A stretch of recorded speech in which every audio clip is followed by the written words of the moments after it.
तो हम लोग आज स्टार्ट कर रहे हैं पॉट एंड सीपीएम।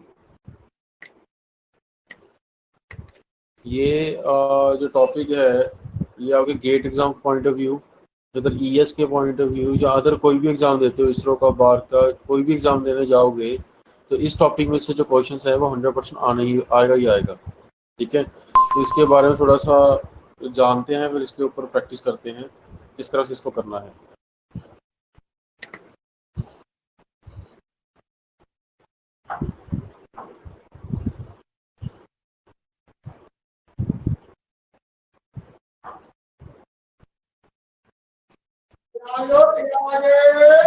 बात शुरू करते हैं पॉट से। तो पॉट की फुल फॉर्म क्या होती है? Programme evaluation and review technique. जितने भी हम लोग नए जो प्रोजेक्ट्स हैं उनके बारे में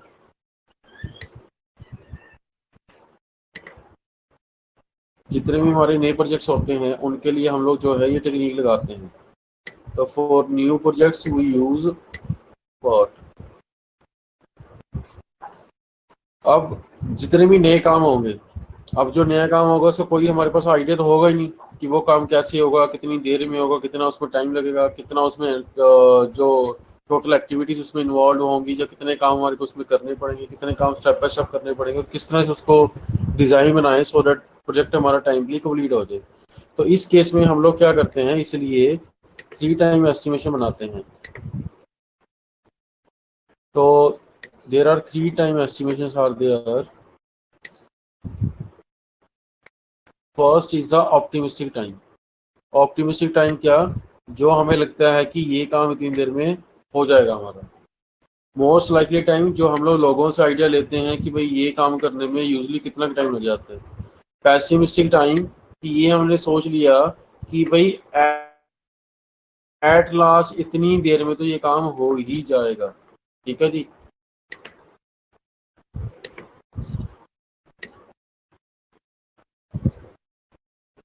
और इन तीनों टाइम को मिला के हम लोग एक निकालते हैं, this is the expected time. ये जो एक्सपेक्टेड टाइम है ये ऑलवेज क्या होगा? 4 TM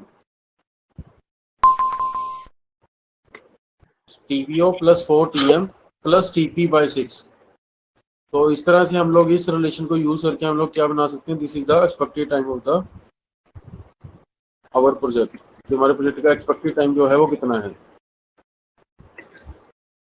ये नया प्रोजेक्ट है, हमें पता नहीं कि हमें क्या होना है। जैसे लेट अस सपोज आप फर्स्ट टाइम चाय बना रहे हो तो यू डोंट नो कि how to make the tea, पर आप क्या करते हो, एक आइडिया लेते हो कि इतनी देर में ये काम होगा।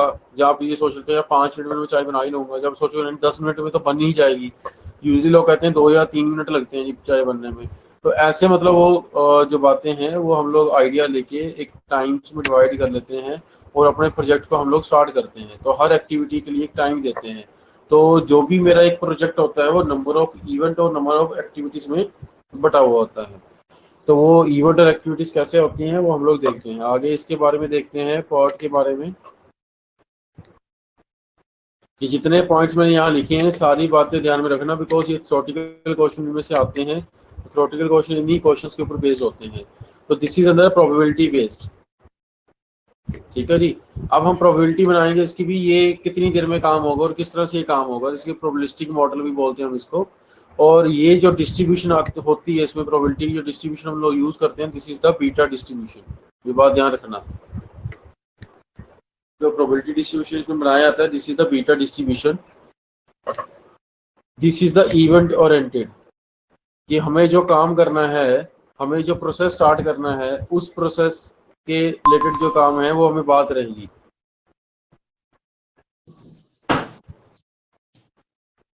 इसमें किसी भी तरह का कॉस्ट एनालिसिस इन्वॉल्व नहीं होता है। और ये यूजली जो है रिसर्च एंड डेवलपमेंट के जो प्रोजेक्ट्स होते हैं उनके ऊपर ज़्यादातर काम इम्प्लीमेंट करा जाता है। और कॉस्ट एनालिसिस वाली बात ये दोबारा आ गई है, तो ये कॉस्ट एनालिसिस जो है वो हम लोग नहीं कंसिडर करते हैं किसी तरह का भी।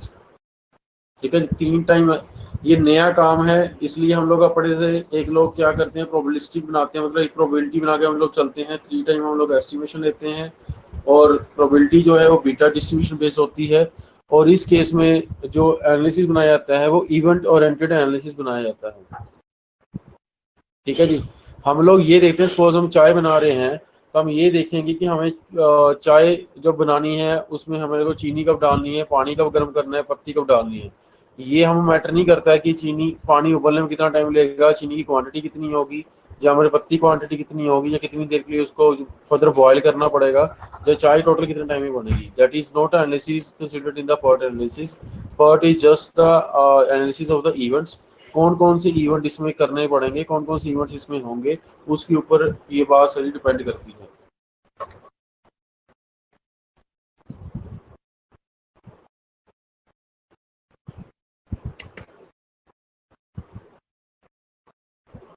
So next is the CPM. This is a critical path method.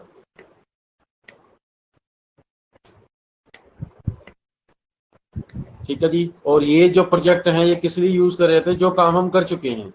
जैसे हमने पहले चाय फर्स्ट टाइम बनाई और हमने सेकंड फर्स्ट टाइम में क्या करा, सर डेटा रिकॉर्ड कर लिया हमने कि कितना टाइम किसके लिए लगता है। उसके हिसाब से हम लोग जो दोबारा बनाएंगे तो हम सीधा सीधा अपना जो प्रोजेक्ट है चाय बनाने का उसको हम लोग कंसिडर कर सकते हैं कि ये टाइम, ये प्रोसेस और ये एक्टिविटीज या ये इवेंट जो है वो इतना इतना टाइम लेंगे कवर करने के लिए। This is for the old and repetitive projects. अब हमने टाइम नोट डाउन करा हुआ है ऑलरेडी, तो now we don't need to consider any probability model.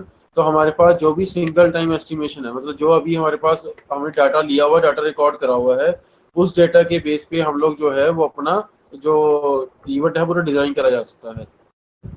ये एक्टिविटी ओरिएंटेड होता है। यहाँ पे अब ये कंसिडर करा जाता है कि जो एक एक्टिविटी है, जैसे चाय पानी उबलेगा चाय के लिए तो कितना टाइम लगेगा, क्वांटिटी ऑफ चीनी कितनी डालनी है, क्वांटिटी ऑफ पत्ती कितनी डालनी है। तो ये हमारे पास बेसिकली जो बात है ये एक्टिविटी ओरिएंटेड है।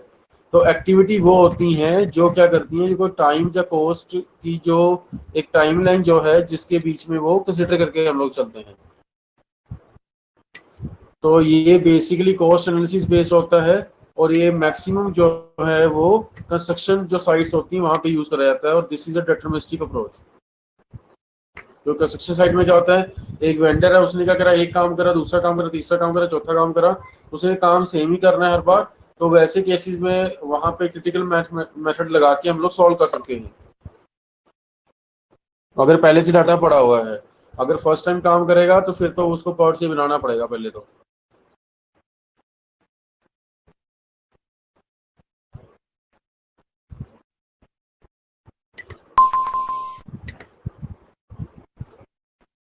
तो यहाँ पे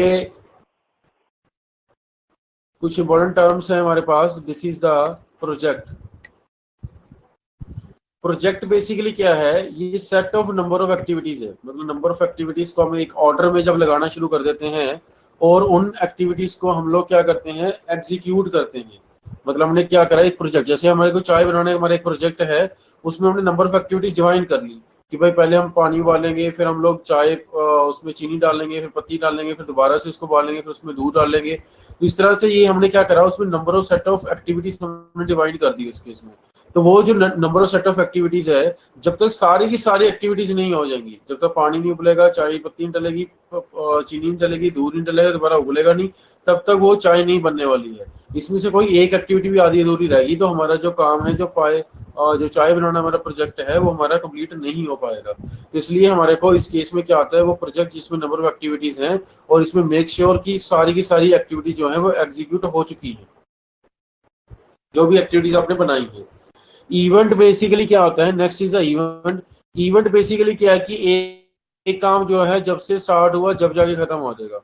मतलब जब आपने पानी उबालने शुरू किया और जब जाके पानी खत्म कर दिया उबालना, तो उस टाइम पीरियड को हम लोग क्या बोलेंगे, दिस इज द इवेंट। ये हमने एक इवेंट कर दिया। तो उस इवेंट के टाइम पे एक एक्टिविटीज भी हो सकती है। ठीक है, उस एंड पॉइंट्स के बीच में मेरे पास एक एक्टिविटी होगी, पानी को उबालना, कितना क्वांटिटी ऑफ लिक्विड हमें उबालना है और कितने टाइम के लिए उबालना है, कितने टेम्परेचर पे जाके उबालना है। This is the part of activities. ये एक्टिविटी का काम है। बट पानी जो हम लोग उबालना शुरू कर रहे हैं और जहां तक हम उबालेंगे तो वहां तक का जो टाइम पीरियड है, that is the event. Clear है। तो यहाँ पे क्या है, किसी भी एक्टिविटी के स्टार्ट और खत्म होने का जो टाइम पीरियड है उसको हम लोग क्या बोलते हैं, इवेंट बोलते हैं। तो इवेंट में किसी भी तरह का टाइम का कंजप्शन, किसी तरह के रिसोर्स के कंजप्शन कुछ नहीं होते हैं। दैट इज जस्ट प्रोसेस जो यहाँ से प्रोसेस स्टार्ट हुआ, जहाँ से प्रोसेस खत्म हो गया, उसको हमने क्या बोल दिया, first and last state of the process will be called as a event. Next is the activity. तो यहाँ पे जो एक्टिविटी होती है, दिस एक्टिविटी क्या है कि अब एक इवेंट में जो हमारे पास रिसोर्स कंज्यूम होते हैं, एक इवेंट जो होगा उसमें जो रिसोर्स जो मेरा कंज्यूम होगा उसको हम लोग क्या बोलेंगे, एक्टिविटी बोलेंगे। तो एक्टिविटी ही सिर्फ एक ऐसा पार्ट होता है पूरे नेटवर्क डायग्राम में, जहाँ पूरे प्रोजेक्ट में जहाँ पे हमारी रिसोर्स और टाइम जो है वो मेरे पास कंज्यूम होते हैं। ठीक है, this is the only part of the that project. Next होता है नेटवर्क डायग्राम।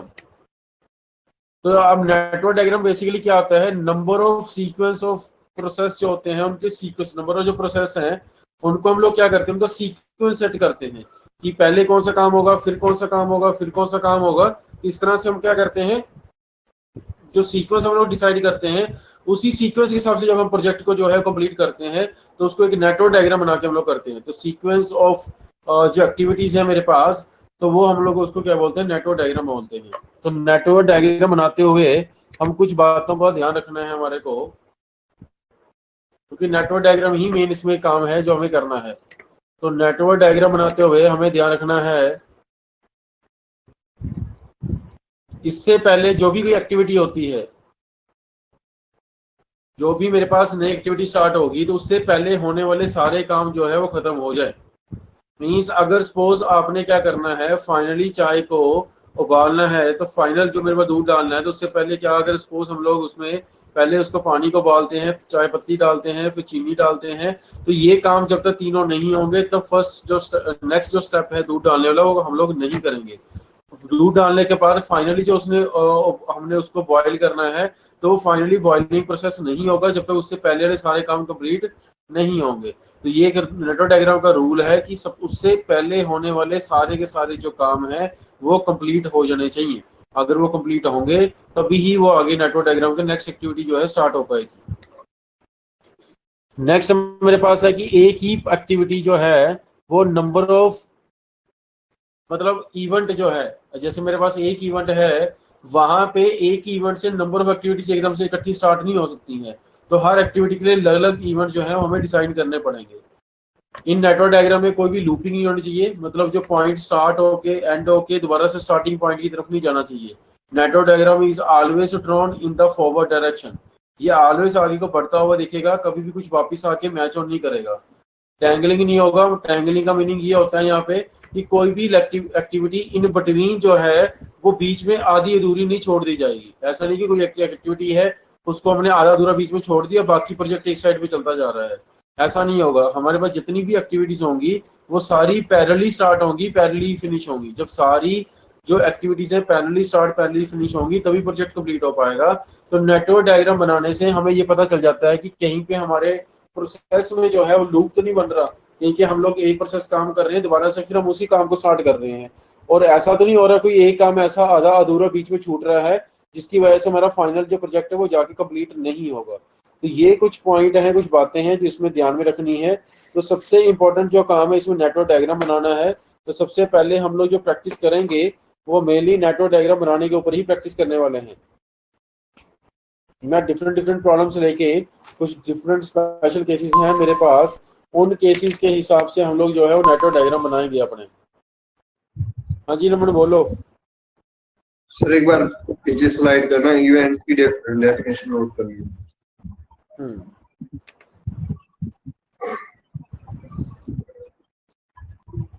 इवेंट्स आ रहा यूज कर रहा ये लो।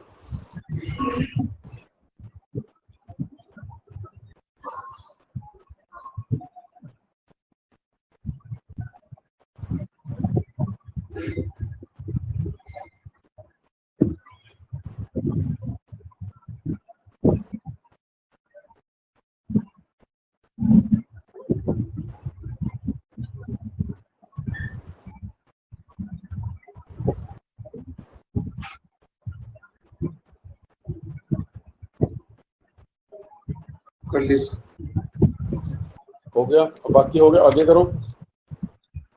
हो गया सर, कर लिए। ये कर लिए, ठीक है।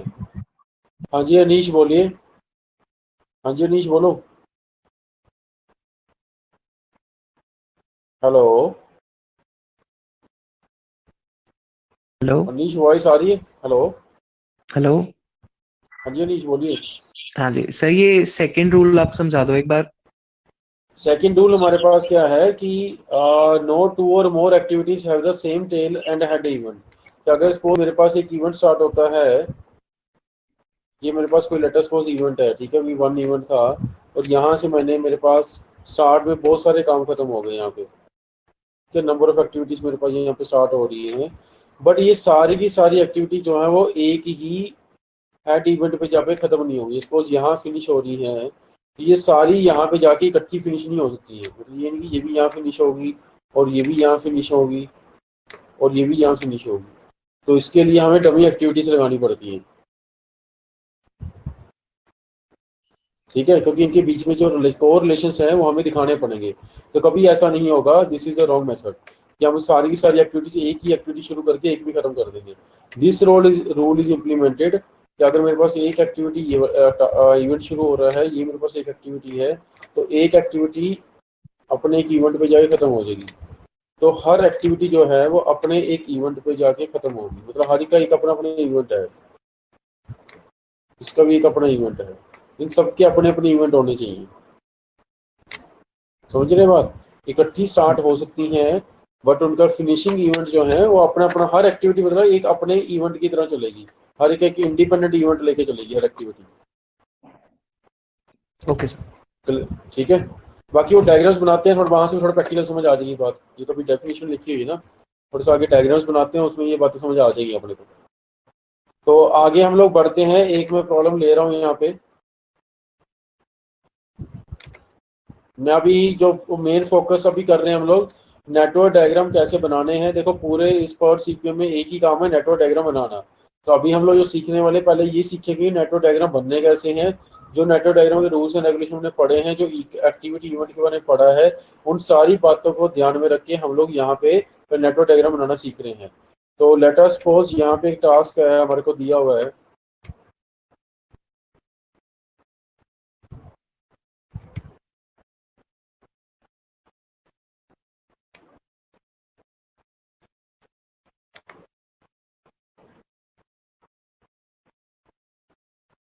ठीक है, और इधर हमारे को दी हुई है प्री एक्टिविटीज।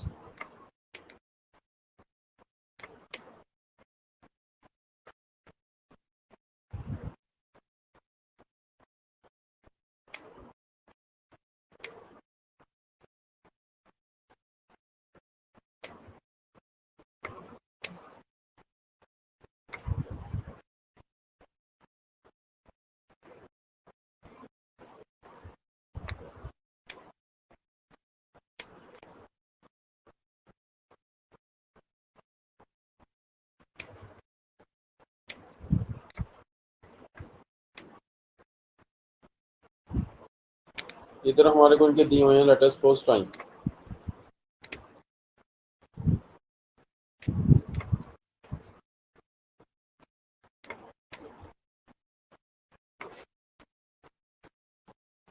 टास्क हमारे को दिया है, कोई ए टास्क है,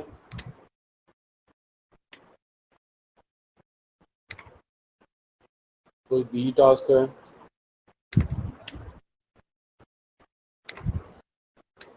सी टास्क है,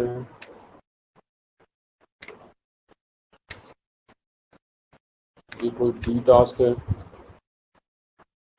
और ये कोई ई टास्क है।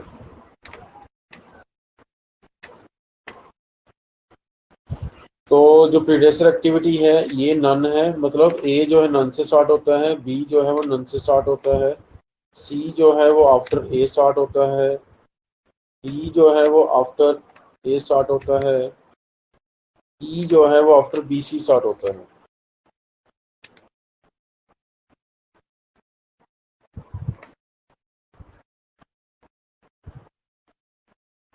और time late us suppose 1 2 3 and 4 and 5।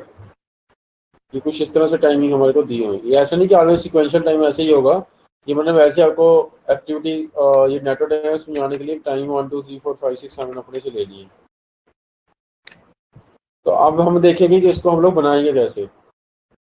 तो अब हमारे पास क्या है, जो प्रीडेसर एक्टिविटी है मतलब वो पहले होंगी, मतलब जो मेरी टास्क है वो फॉलो किसको कर रही है, जैसे ए है वो नन को, बी नन से, मतलब ये दोनों एक्टिविटी 0 से स्टार्ट हो रही है। सी एक्टिविटी जो है वो बेसिकली आफ्टर ए है, मतलब ए फिनिश होगी तभी सी स्टार्ट होगी। अगेन डी जो है वो भी आफ्टर ए है, मतलब डी भी जो है वो कहाँ स्टार्ट होगी, वो ए से ही स्टार्ट होगी। और जो मेरे पास बीसी जब जहाँ पे फिनिश होगी वहां पे जाके एक एक्टिविटी जो है वो ई स्टार्ट होगी मेरे पास। इस बात को ध्यान में रखते हुए यहाँ पे हम लोग डायग्राम बना रहे हैं। तो सबसे पहले मेरे पास जो नन होता है वहां से स्टार्ट करना है। नन एक्टिविटीज जहाँ कहीं पड़ी हो कोई इशू नहीं है, सबसे पहले जो बनेगी वो नन ही बनेगी। तो इस इवेंट को मैं नाम दे देता हूँ दिस इज द वन। और यहाँ से मेरे पास दो टास्क स्टार्ट हो रहे हैं। तो एक task let us suppose A है और दूसरा task let us suppose this is a B. तो ये मैंने बना लिया कि this is a A and this is B. Clear है। अब मेरे पास क्या है, जहां पे ए फिनिश होता है तो ए मेरा यहाँ पे लेट अस सपोज मेरे को टर्मिनेट करना पड़ेगा, क्योंकि ए खत्म होगा तभी मेरे पास सी और डी स्टार्ट होगा। तो यहाँ से हम लोगों ने क्या करा, ए को अपने से टर्मिनेट कर दिया। ए को हमने अपने से टर्मिनेट कर दिया कि ये यहाँ फिनिश हो जाती है। Late us suppose this is a point 2। ठीक है जी। इवेंट यहाँ पे एक इवेंट खत्म हो गया 1 से 2 में, एक उसमें एक एक्टिविटी होगी जैसे दैट इज ए। ये ए के बाद जहाँ ए फिनिश होती है वहां पे दो एक्टिविटीज मेरे पास और निकलती हैं, और दो टास्क मेरे पास एक्टिविटीज और बनेगी। This is the C and D. यहाँ से एक एक्टिविटी बनेगी सी एंड दूसरी एक्टिविटी लेटेस्ट बनेगी डी। तो ये मेरे पास डी बन गई और ये मेरे पास सी बन गई। अब जहाँ पे बी एंड सी फिनिश होंगे, ये देखो बी एंड सी इकट्ठे खत्म होने चाहिए। तो बी एंड सी जो है, ये बी मेरे पास यहाँ से आ रहा है और ये सी मेरे पास यहाँ से आ रहा है, ये दोनों जो है यहाँ पे फिनिश होंगे। जब ये दोनों यहाँ पे फिनिश होंगे तो let us suppose this is the event 3। अब इसके बाद यहाँ से एक एक्टिविटी निकलेगी, let us suppose this is the activity E. तो ये यहाँ से एक एक्टिविटी बन गई, दिस इज द ई। तो एरो हम लोग फॉरवर्ड की तरफ लगा देते हैं सारे, ये फॉरवर्ड इस डायरेक्शन में बढ़ता जा रहा है आगे को। तो अब मेरे पास क्या है, डी एंड ई जो एक्टिविटीज हैं ये these are the end activities. तो अब मेरे पास जब ई मेरे पास खत्म होगा, डी मेरे पास खत्म होगा, तभी प्रोजेक्ट खत्म होगा। तो जितनी भी लास्ट में एक्टिविटीज होती हैं उन सबको इकट्ठे खत्म कर दो एक जगह पे। तो यहाँ पे हमारे पास दिस इज अ 4। अगर लेट अस सपोज मैं डी को फिनिश कर देता, ई को फिनिश ना करता, तो ई जो है वो डैंगलिंग की तरह काम करना शुरू कर देती, मतलब वो डैंगलिंग एक्टिविटी हो जाती, बीच में एक एक्टिविटी ऐसे आइडली शुरू हो जाती जिसको पता ही नहीं कहाँ खत्म हो रही है। तो जब तक ई भी खत्म ना होती तो तब तक मेरा पूरा प्रोजेक्ट कंप्लीट ना हो पाता। तो इसलिए हमारे पास सारी भी लास्ट में जितनी भी एक्टिविटीज बचती हैं जहाँ कहीं भी पड़ी हैं उन सबको इकट्ठा करके लास्ट में हम लोग इकट्ठा खत्म कर देंगे। नेटवर्क डायग्राम में दिखा देंगे these all are the close at this point. तो सारी की सारी वहां जाके उसको खत्म कर देंगे। अल्टीमेटली वो एक्टिविटी खत्म, तो सारा काम तभी खत्म होना है जब हमारा पूरा का पूरा नेटवर्क डायग्राम जो है वो हमारा कंप्लीट हो जाएगा, पूरा पूरा नेटवर्क डायग्राम जो है वो खत्म हो जाएगा। या इसमें किसी को यहाँ तक कोई डाउट है तो मेरे से डिस्कस कर लो, सो दैट फिर मैं आगे बढ़ूँ। यहाँ तक कोई डाउट है इस डायग्राम बनाने में तो मेरे से डिस्कस कर लो, नहीं तो फिर मैं आगे इसका टाइम निकालूं। तो आगे देखते हैं यहाँ पे। हाँ जी, बोलो बोलो। नेटवर्क डायग्राम हमेशा कंप्लीट होगा, मतलब ऑलवेज क्लोज होगा। हाँ क्लोज्ड होगा, सॉरी क्लोज होगा पर लूप नहीं होगा। Okay sir. क्लोज होगा बट लूप नहीं होगा, क्लोज होगा सिंगल डायरेक्शन में। ठीक है सर। ठीक है। तो ये मेरे पास एक्टिविटी 1 है और ये इसका टाइम 2 है, ये टाइम लिख रहा हूँ मैं यहाँ पे। तो दिस इज द टाइम 2। सी का टाइम 3 है, तो सी का टाइम यहाँ पे 3 हो गया। डी का टाइम 4 है, तो डी का टाइम यहाँ 4 हो गया। ई का टाइम 5 है, तो ई का टाइम 5 हो गया। ये क्लियर है, ये टाइम हमने मार्क कर दिए। अब मेरे पास क्या है, जो सबसे पहला इवेंट है इसका टाइम कितना था, 0, तो this is the 0 time. Her event जो है, अब ये मेरे पास क्या है, ये जो इवेंट है basically these are called nodes. Event जो है दो नोड का स्टार्टिंग एंड एंड पॉइंट है, तो वही इवेंट का स्टार्ट एंड एंड पॉइंट है। तो दिस इज अ नोड। तो हर नोड की वैल्यू निकाल लो, तो हर नोड की वैल्यू मेरे पास कितनी बनेगी, ये 1 है। इस 2 पे आओगे तो 0 था। एक्टिविटी 1 दिन की या 1 मिनट की या 1 आवर की या 1 साल की, जैसी भी एक्टिविटीज है कि टाइमिंग है उसी के हिसाब से हमारे पास एक्टिविटी 1, तो इस नोड की वैल्यू 1।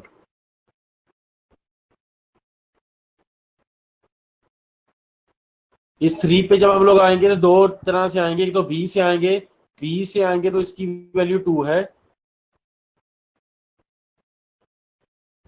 सी से आएंगे तो 2 पे ऑलरेडी पहुंचने के लिए 1 दिन का टाइम लगा हुआ है। अब सी जो है वो 3 दिन का टाइम लेगी, टोटल यहाँ पे 4। तो हमें ऑलवेज कौन सा कंसीडर करना है, हमें ऑलवेज कंसीडर करके चलना है जो सबसे बड़ा है। तो सबसे बड़ा टाइमिंग जो है इस टाइम पे इस नोड पे आने के लिए, दिस इज द टाइमिंग। जो मैं डबल बना रहा हूँ यहाँ पे, तो डबल का मीनिंग क्या है कि ये मेरे पास सबसे ज्यादा टाइम ले रहा है। इस 3 नोड पे अगर पहुंचे, फर्स्ट नोड से 3 नोड तक पहुंचे, तो 1 से 2, 2 से 3 जो है वो ज्यादा टाइम लेता है। आगे नेक्स्ट है हमारे पास,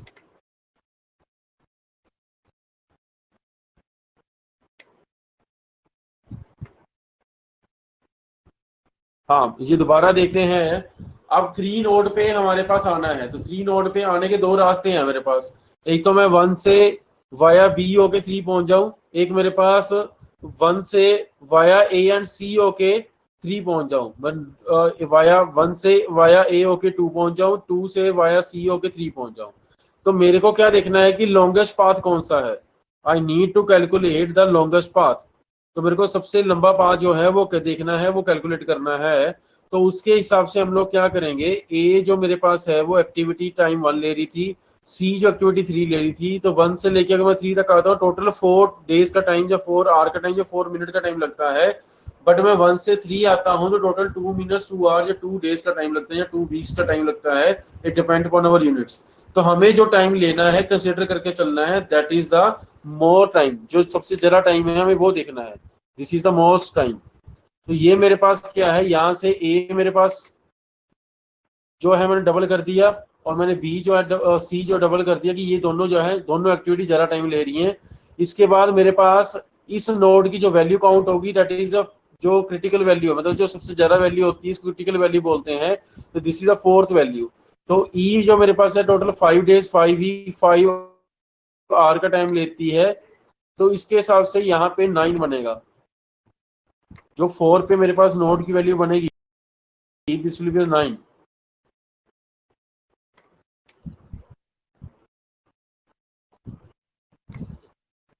और यहाँ पे मेरे पास 4 पे आने के लिए डी पाथ भी है मेरे पास, कि 1 से 2 वाया ए, 2 से 4 जो वाया डी आ सकता हूँ। तो इस केस में इस नोड की जो वैल्यू है वो 1 थी मेरे पास, और 1 + 4 यहाँ पे 5। तो मेरे को कौन सा कैलकुलेट करना है, जो लॉन्गेस्ट पाथ है, this is 9।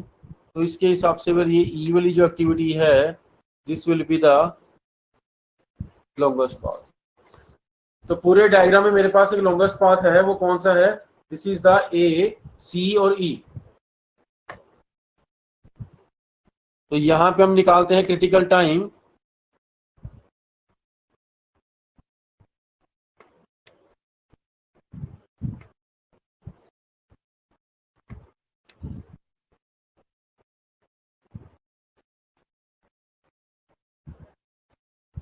This is the critical time.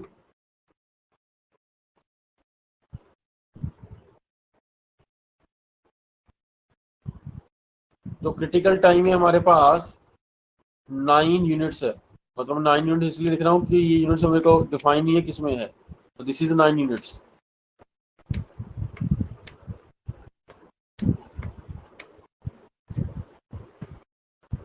इसके बाद हमें निकालना है क्रिटिकल एक्टिविटीज।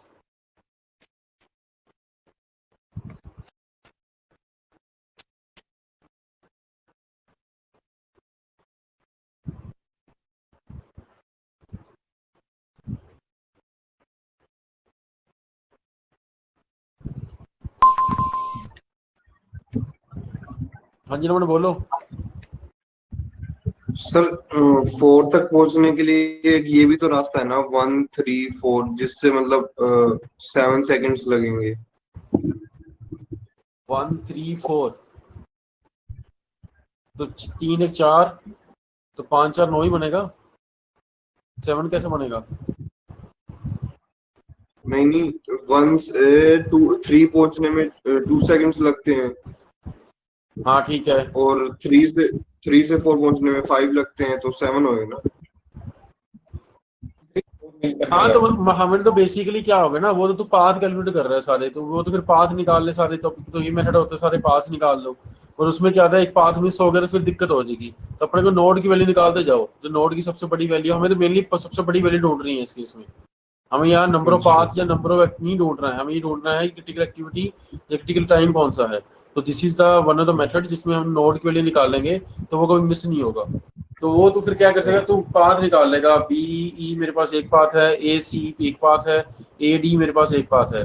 तो वो तो पाथ कैलकुलेट कर रहे हैं ना उसके, तो जो सबसे बड़ा पाथ है तो वो आंसर आ गया उसका। ये भी एक तरीका होता है इसको करने का। बट उसमें क्या था, जब नेटवर्क डायग्राम बड़ा हो जाएगा तो नंबर ऑफ पाथ ढूंढने मुश्किल हो जाते हैं, तो इसलिए इसको नोड वाले मेथड से पढ़ो। ठीक है नमन, ठीक है। Yes sir, yes.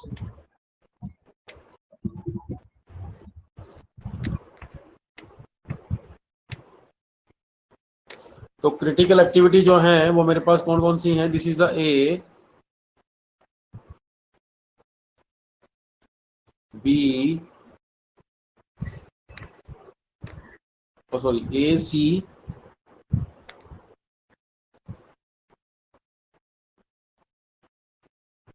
This is the A C और ई। तो क्रिटिकल पाथ कौन सा है मेरे पास,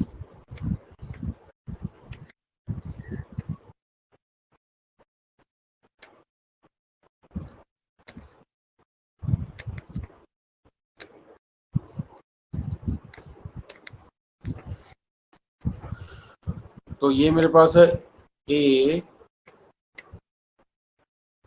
सी और ई।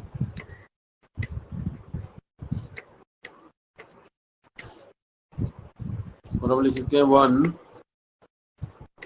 2 3 एंड 4। तो these question can be asked to you, कि मतलब इस तरह से एक नेटवर्क डायग्राम बना के आपको मैं क्या हो सकता है, नेटवर्क डायग्राम बना के दिया भी हो सकता है, नहीं भी दिया हो सकता है। यही यूजली क्वेश्चन पूछा जाता है कि इसकी क्रिटिकल टाइम कितना है, क्रिटिकल एक्टिविटी कितनी है, तो कौन कौन सी क्रिटिकल एक्टिविटीज हैं, इसका क्रिटिकल टाइम कितना है, क्रिटिकल पाथ कौन सा है। तो इस तरह के क्वेश्चन ही पेपर में आते हैं। बट हालांकि इसमें और क्वेश्चन भी बनते हैं जो पूछे गए हैं, तो वो भी हमें सारे डिस्कस करने हैं। तो अभी तो ये एक स्टार्टिंग पॉइंट ऑफ व्यू है। अब ये किसी को किसी तरह का यहाँ तक कोई डाउट है किसी तरह का भी, तो वो मेरे से डिस्कस कर लो, तो सो दैट फिर हम लोग आगे जो है इसको नेक्स्ट आगे बढ़े। यहाँ तक किसी को किसी तरह का कोई डाउट हो तो वो मेरे से डिस्कस कर लो। तो नेक्स्ट मैं आगे बढ़ रहा हूँ। सर क्रिटिकल एक्टिविटी आपने पास से ही लिखी है ना, क्रिटिकल पास से? हाँ हाँ हाँ हाँ हाँ, जो क्रिटिकल पाथ में एक्टिविटीज आ रही हैं तो वो सारी क्रिटिकल एक्टिविटीज हैं। Sir critical means maximum time या हाँ मैक्सिमम? क्रिटिकल मीन्स यहाँ पे मैक्सिमम है, मतलब ओके। मैक्सिमम जो है, अगर सपोज लेट अस सपोज आपके पास 9 डेज मैक्सिमम है, आपके पास कोई बंदा आ गया, आपके पास कोई कंज्यूमर है जिसको आप वेंडरिंग कर रहे हो जिसके साथ, अब वो कहता है 7 दिन में काम कर दो, तो आप तो कर ही नहीं पाओगे 7 दिन में काम, कैसे कमिट कर सकते हैं हम उसको। ठीक है जी। तो वो क्रिटिकल सिचुएशन से निकालनी बहुत जरूरी है कि मिनिमम मैं कितने दिन में काम कर सकता हूँ। तो वो ये कम से कम वो टाइम है जो लगेगा लगेगा प्रोजेक्ट कंप्लीट करने में, क्योंकि जब तक ये एक एक्टिविटी इसमें कंप्लीट ना हुई तो ये प्रोजेक्ट कंप्लीट हो ही नहीं पाएगा मेरे पास। क्लियर है बात, मनप्रीत क्लियर है?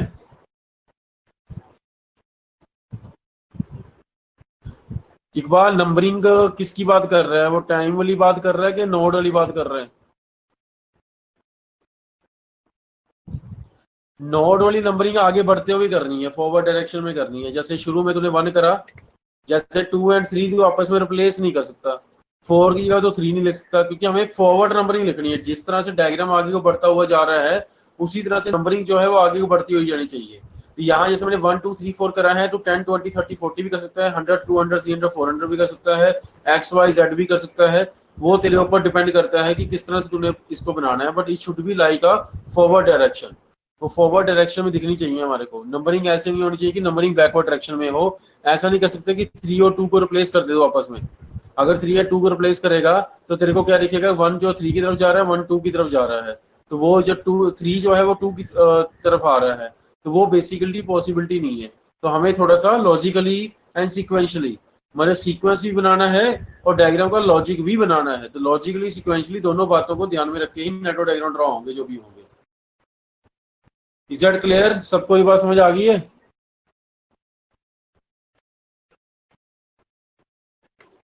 ये नेटवर्क डायग्राम बनाना बहुत इम्पोर्टेंट है, बिकॉज पूरा का पूरा चैप्टर जो है ये नेटवर्क डायग्राम के ऊपर ही डिपेंडेंट है। ये बार बार मैं आपको बता रहा हूँ, जैसे हम आगे बढ़ते जाएंगे तो मैं इसलिए पहले ये नेटवर्क डायग्राम के ऊपर फोकस कर रहा हूँ। नेटवर्क डायग्राम ये आपको समझा रहा हूँ, उसके बाद इसके मेथड्स के ऊपर कोई बहुत बड़ा जो काम है वो रह नहीं जाएगा एक बार नेटवर्क डायग्राम बनाने आ गए तो।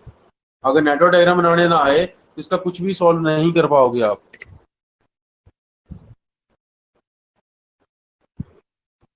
यहाँ मैं एक टास्क दे रहा हूँ आपको, ये क्वेश्चन दिख रहा हूँ, तो इसके हिसाब से आपने डायग्राम बनाना है और उसका नेटवर्क डायग्राम बना के दिखाना है। उसका फिर मैं यहाँ बनाता हूँ उसको।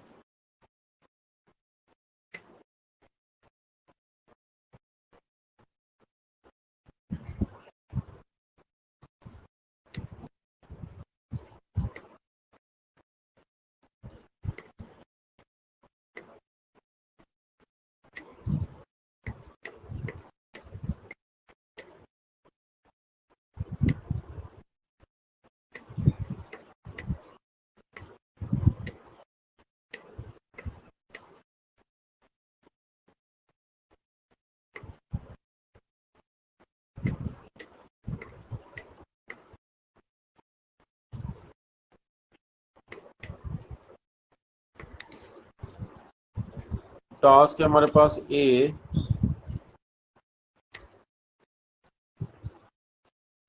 B,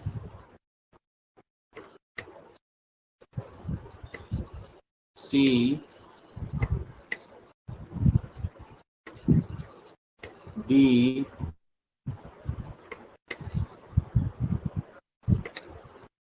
E,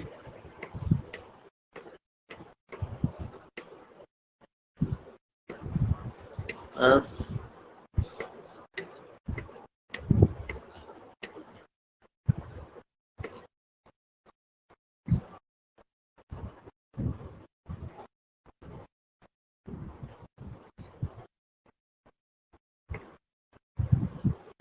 ji. A and B none से हैं, सी आफ्टर ए है, डी आफ्टर ए है,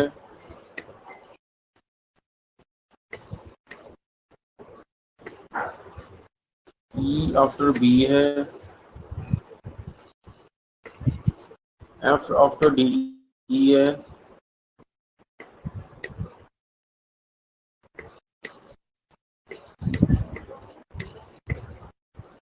और जी आफ्टर सी एफ है।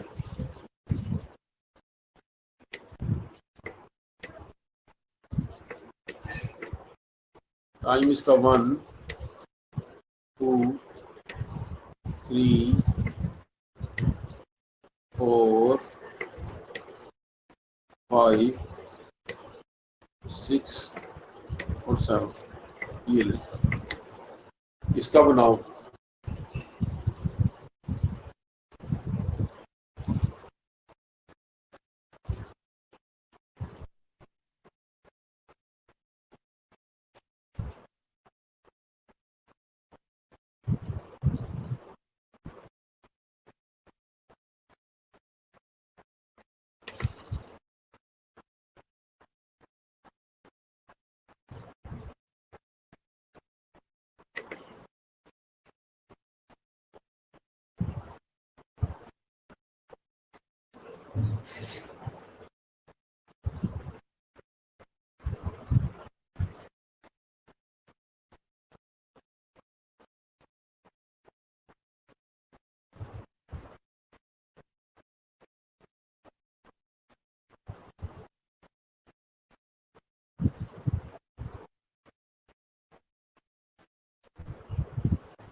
तो इसका डायग्राम हम लोग बनाते हैं।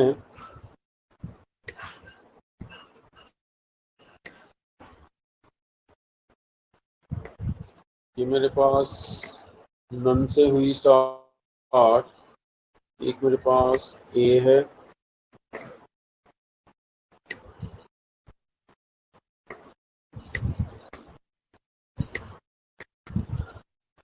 और एक मेरे पास बी है।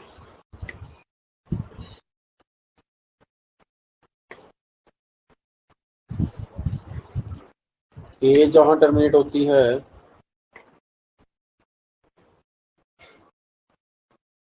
एक बार सी एंड डी निकलती है। तो लेट अस सपोज ये सी है और ये डी है।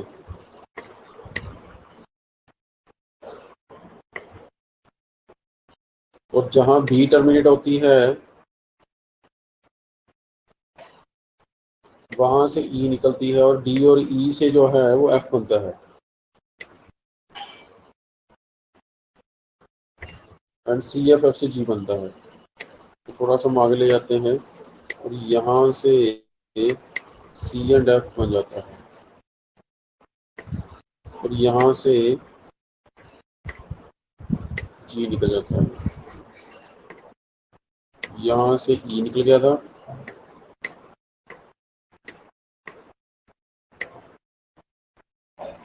यहाँ से एफ निकल गया था, और ये मेरे को यहाँ खत्म करनी पड़ेगी, तो ये खत्म कर देता हूँ।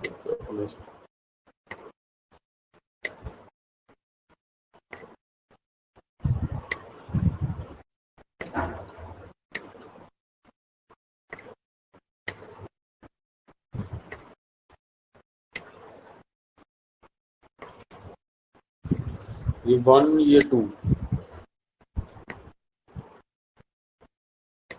ये 3, ये 4, ये 5 और ये 6।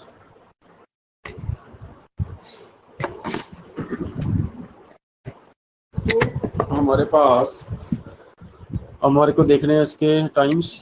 ए का 1 है, बी का 2 है, सी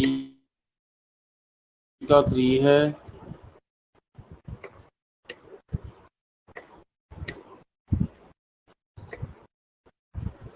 बी का 4 है,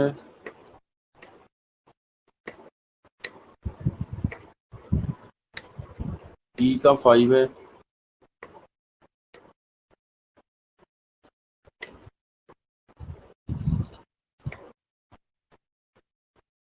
एफ का 6 है,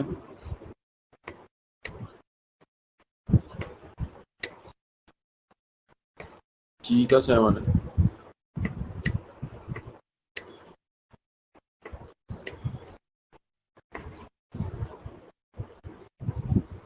फर्स्ट नोड की जो वैल्यू है वो 0 है, सेकंड नोड की जो वैल्यू है वो 2 है,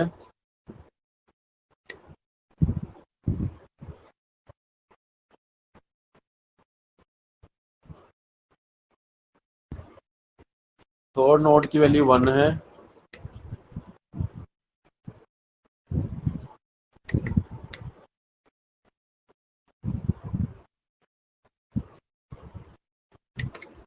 और फोर्थ नोड की जो वैल्यू है, एक तो 7 है, यहाँ से आएंगे,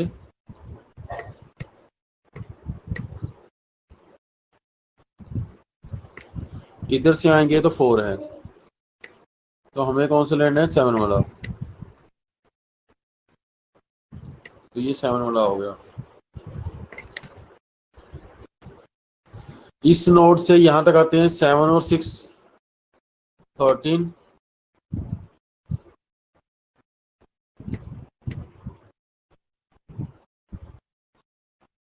यहाँ से आते हैं तो 4, तो 13 चूज करना है मेरे को।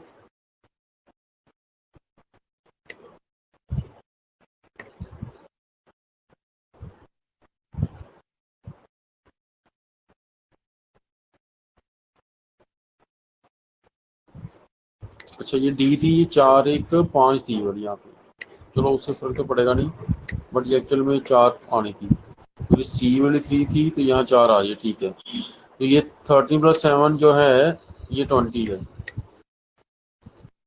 तो ये 20 इसका 20 यूनिट इसका आंसर है।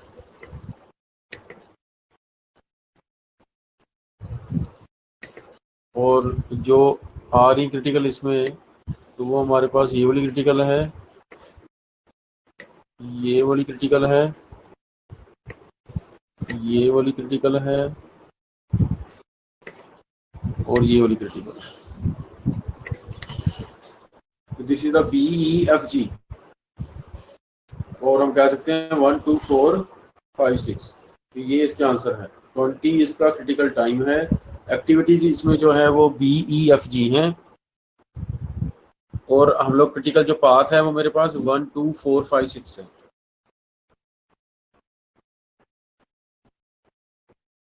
यहाँ तक देख लो, किसी को भी डाउट है तो डिस्कस कर लो मेरे से।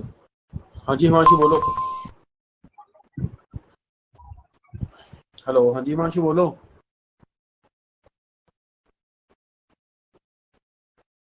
हिमांशु वॉइस आ रही है?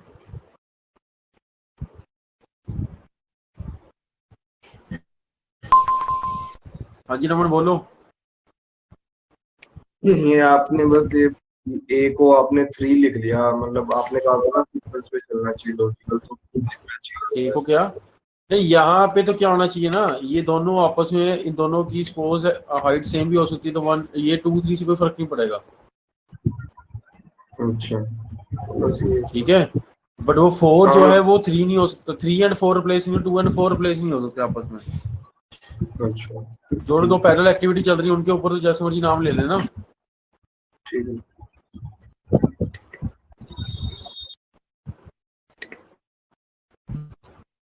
हाँ जी हिमांशु बोलो।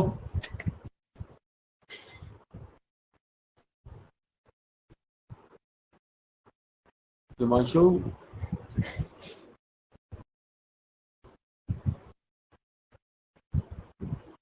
सर आपने उसका माइक बंद कर रखा है। हिमांशु का माइक तो ऑन करा हुआ है मैंने, अभी कर दिया मैंने ऑन उसका। हिमांशु तो अभी तो माइक ऑन है आपका।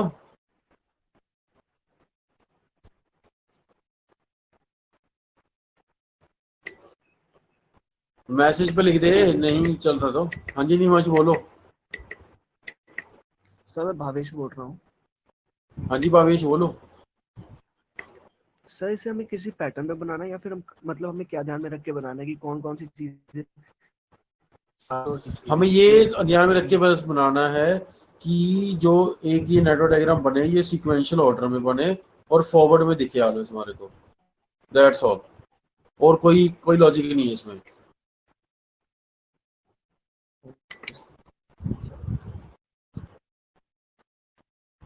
भवेश ठीक है। हिमांशु ये 2 एंड 3 क्या है ना, दोनों पैरेलल एक्टिविटी चल रही हैं, तो 2 एंड 3 जो पैरेलल एक्टिविटी चल रही है, मतलब 1 ए एंड बी जो है दोनों पैरेलल एक्टिविटी चल रही हैं, तो जिसमें से मर्जी किसी को 2 मान ले, कोई 3 मान ले, उससे कोई फर्क नहीं पड़ने वाला। बट 2 एंड 4 है, 3 एंड 4 ये आपस में रिप्लेस नहीं कर सकता। तो 2 एंड 3 आपस में रिप्लेस कर सकते हो आप, 3 ऊपर लिख लो 2 नीचे लिख लो, मतलब ए आपने मान लिया 1 से शुरू हुआ 2 पे खत्म हुआ, मैंने मान लिया ए जो है 1 से खत्म हुआ 3 पे शुरू हुआ, खत्म हुआ 1 से शुरू हुआ 3 पे खत्म हो गया, बी जो है 1 से शुरू हुआ 2 पे खत्म हो गया, ठीक है। तो ऐसे वो अजम्पशन अलग हो सकती है जो पैरेलल एक्टिविटीज हैं। बट जो मेरे पास जैसे फोर्थ एक्टिविटी जो फोर्थ नोड है वो जैसे पहले नहीं लिखा है ऐसा, 1 जो 4 भी बन सकता उसके बाद 2 नहीं बन सकता। क्लियर है बात? चलो आगे बढ़ते हैं नेक्स्ट प्रॉब्लम की तरफ। नेक्स्ट देखते हैं नेक्स्ट में क्या नया आ रहा है।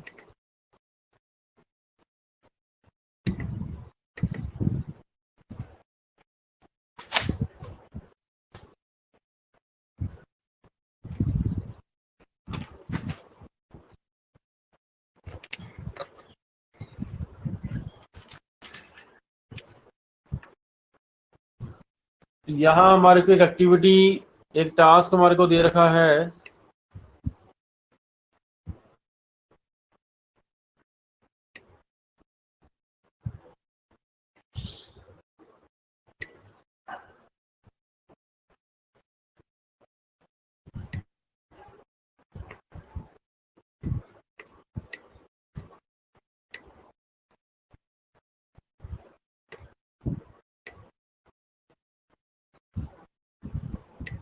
या को प्रीडेस्टर एक्टिविटी दे रखी है,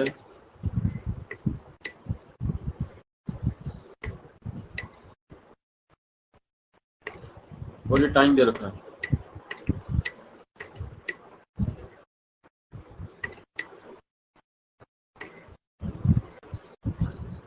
ये टास्क है मेरे पास, पहले ए,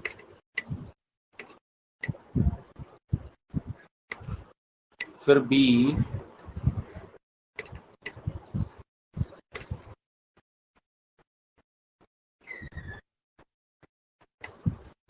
फिर सी,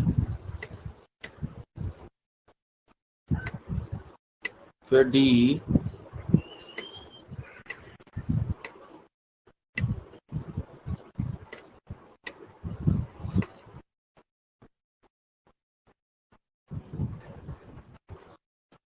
फिर ई दे रखा है।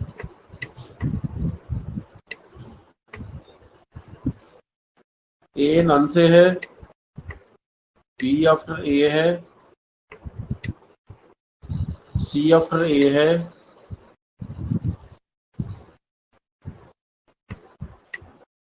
डी आफ्टर बी सी है,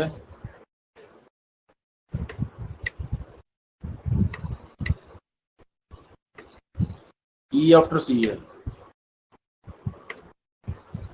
टाइम 1 2 3 4 5।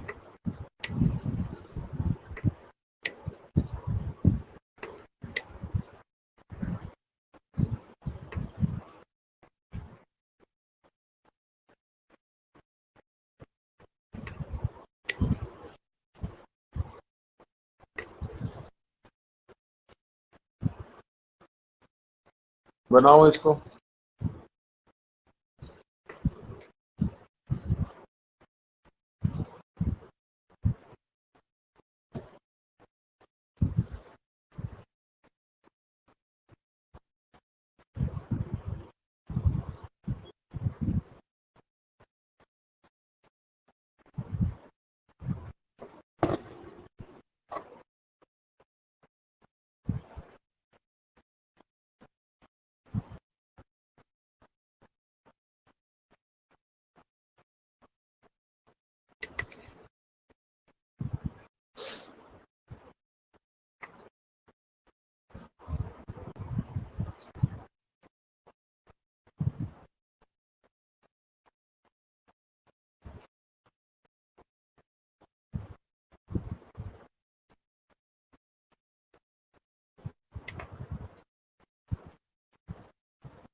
तो इसको बनाते हैं हम लोग। यहाँ पे ए जो है वो नन से है,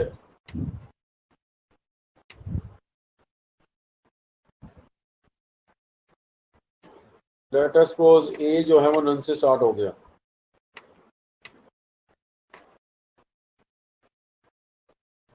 और ए को हम जहां टर्मिनेट करेंगे तो वहां से दो एक्टिविटीज निकलेंगी,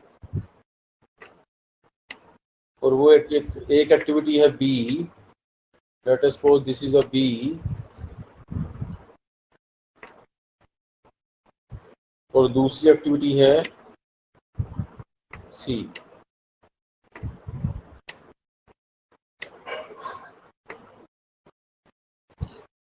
अब बी एंड सी जो हैं वो इकट्ठे खत्म हो रहे हैं डी पे जाके। तो मैं अगर इन दोनों का बनाना है तो मेरे को अब क्या करना पड़ेगा, यहाँ पे एक एक्टिविटी बनानी पड़ेगी, ये एक इवेंट बनाना पड़ेगा जो इनको फिनिश करेगा।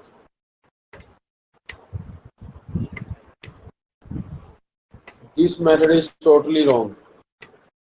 In this way we cannot draw because यहाँ पे मेरे पास ये नेटवर्क डायग्राम की रूल जो है वो फेल हो रहा है। सेकंड नंबर जो रूल था कि जो दो या दो से एक्टिविटी सेम ही तरह के नोड से शुरू होकर सेम ही तरह की नोड पे फिनिश नहीं हो सकती, मतलब उनकी स्टार्टिंग नोड और एंडिंग नोड सेम नहीं हो सकती है। तो इस केस में हमें क्या करना पड़ेगा, जो स्टार्टिंग नोड है वो तो हम चेंज कर नहीं सकते, बिकॉज दोनों एक्टिविटी 2 के पास स्टार्ट होंगी। ए एक्टिविटी खत्म होगी तो बी एंड सी स्टार्ट होगी, बट हम उनकी जो एंडिंग नोड है वो अपने से हम लोग है चेंज कर सकते हैं। तो उसको हम लोग कैसे करेंगे, उसको हम लोग देखते हैं।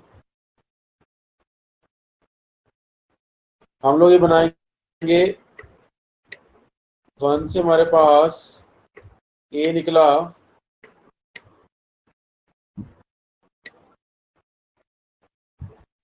यहाँ पे नो ए टर्मिनेट हुआ 2 पे,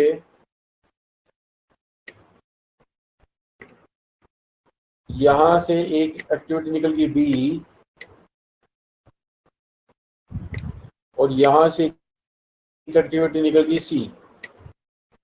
इन दोनों को टर्मिनेट करने के लिए आप क्या करोगे, इन दोनों को इंडिपेंडेंटली जो है वो टर्मिनेट करोगे।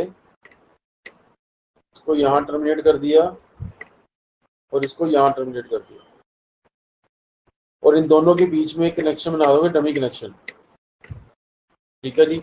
अब ये जो एंड है ये इस टाइम पे सी रिप्रेजेंट कर रहा है, ये एंड जो है इस टाइम बी रिप्रेजेंट कर रहा है। तो मेरे को एंड चाहिए बी सी एंड चाहिए। तो बी सी एंड बनाने के लिए जो भी मेरे पास डायरेक्शन इसकी बना दोगे, अगर मैं इसकी डायरेक्शन बना दूंगा इस डॉटेड लाइन की डाउनवर्ड, तो जो सी पॉइंट है वो शिफ्ट होकर बी पे पहुंच जाएगा। अगर मैं बी की डॉटेड लाइन की बना दूंगा अपवर्ड, तो जो सी बी पॉइंट है वो नीचे शिफ्ट होकर ऊपर को पहुंच जाएगा। तो अभी हमें ये देखना पड़ेगा इसके बाद हमें कौन सी वेकेंट चाहिए। इसके बाद हमारे को सी वेकेंट चाहिए, इसलिए मैं जो एरो है वो उसका सिर्फ डाउनवर्ड ही बना सकता हूँ। तो मेरे पास ये बन जाएगा पॉइंट है बी कॉमा सी। तो सी मेरे पास वेकेंट रहेगा, वहां से ई निकल आएगा। तो सी वेकेंट रहा, वहां से ई निकल आया, और इन बी और सी में से हमारे पास जो निकला है दिस इज द डी।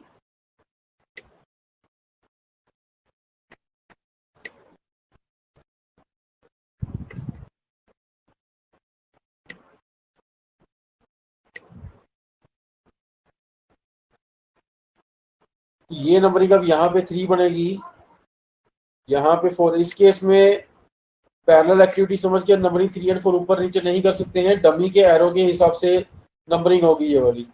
तो दिस इज द 5। क्लियर है? तो किसी को डाउट है इस नेटवर्क डायग्राम में किसी तरह का तो मेरे से डिस्कस कर लो, नहीं तो फिर आगे बढ़ो। तो हमें जब भी ऐसा भी होता है, 2 या 2 से ज्यादा एक्टिविटीज एक ही तरह की नोड पे शुरू होती हैं, उनको कभी भी एक ही नोड पे खत्म नहीं करना है। उसके लिए डमी एक्टिविटीज का जो है वो यूज करना पड़ेगा, और उनको यूज करके हमें जो है उनका सोल्यूशन बनाना पड़ेगा। हाँ जी सचिन बोलो। सर डमी की एक बार डायरेक्शन बताना कैसे, देखिए। डमी की डायरेक्शन देखो, हम लोग क्या करेंगे, जो 2 पैरेलल एक्टिविटीज आ रही थी बी एंड सी, उनको ड्रॉ कर लेंगे और उनको इंडिपेंडेंटली जो है वो कहीं ना कहीं टर्मिनेट कर देंगे। तो इंडिपेंडेंट टर्मिनेशन हमने उनका कर दिया, और उन दोनों जो जहां पे दोनों को इंडिपेंडेंट टर्मिनेशन करा है उन दोनों के बीच में एक डॉटेड लाइन खींच देंगे अपने से। ठीक है जी, एक डॉटेड लाइन बना देंगे। डॉटेड लाइन का मीनिंग यहाँ पे डमी है। अब यहाँ पे क्या है कि जो जहां सी टर्मिनेट हुआ तो वो एंड सी है, जहां बी टर्मिनेट हुआ वो एंड बी है। अब मेरे को क्या है कि यहाँ पे मैं इसको अपवर्ड भी ले सकता हूँ, डाउनवर्ड भी ले सकता हूँ। अपवर्ड या डाउनवर्ड लेने से पहले इसके नेक्स्ट जो होने वाला टास्क है उसको देख लेना है। इसके बाद नेक्स्ट होने वाला जो टास्क है वो कौन सा है, वो ई है। जो ई टास्क है वो डिपेंड किसके ऊपर करता है, वो सी के ऊपर। तो कहीं ना कहीं मेरे को अब क्या चाहिए, सी मेरे को अकेला वेकेंट चाहिए। तो मैं जिस डायरेक्शन में एरो लगा दूंगा तो मतलब वो दूसरा पॉइंट पिक करके उसकी तरफ ले जाएगा। मतलब अगर मैंने 3 डाउनवर्ड एरो लगाया है, इट मीन्स क्या है, सी वाला जो पॉइंट है वो शिफ्ट हो गया बी के ऊपर। अगर मैं यही एरो अपवर्ड लगाता तो बी वाला जो पॉइंट है वो शिफ्ट हो जाता सी की तरफ।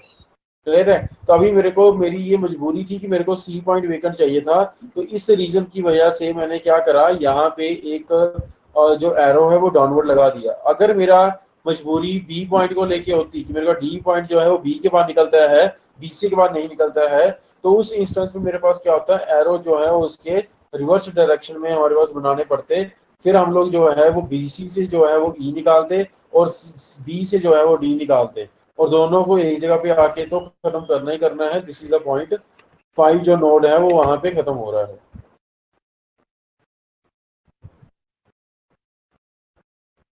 हाँ, 4 और 3 को इंटरचेंज इक्वल नहीं कर सकते हो वो, बिकॉज यहाँ पे एरो की डायरेक्शन की बात चल रही है। अगर मैं 4 ऊपर लिख दूंगा 3 नीचे लिख दूंगा तो एरो 4 से 3 की तरफ आ रहा होगा, तो 4 से 3 की तरफ का मतलब है कि बैकवर्ड डायरेक्शन। तो बैकवर्ड डायरेक्शन के एरो जो है वो पॉसिबल नहीं है, तो फॉरवर्ड डायरेक्शन के एरो पॉसिबल है ओनली। तो इस केस में पैरेलल थ्योरम नहीं चलनी है आपकी जो नंबरिंग वाली, तो इस केस में सिक्वेंशियल थ्योरम ही चलेगी। क्लियर है बात? तो यहाँ मेरे पास इस एक्टिविटी की वैल्यू 1, इस एक्टिविटी की वैल्यू 1 होगी, इस एक्टिविटी की वैल्यू 2, इस एक्टिविटी की वैल्यू 3,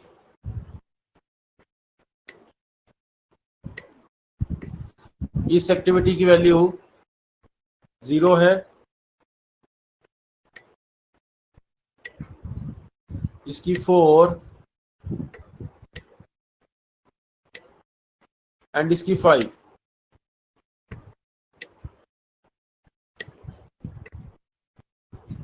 इज दैट क्लियर? तो अब हम क्या करेंगे, हर नोड की वैल्यू निकालेंगे। फर्स्ट नोड की वैल्यू 0, सेकंड नोड की वैल्यू 1, थर्ड नोड की वैल्यू 4, फोर्थ नोड की वैल्यू जो है वो मेरे पास एक तो 4 है, तो एक मेरे पास है 3, तो हमें लेना है 4। तो यहाँ 4 + 5 9, और यहाँ 4 + 4 8, तो इसका आंसर है 9 इज आंसर।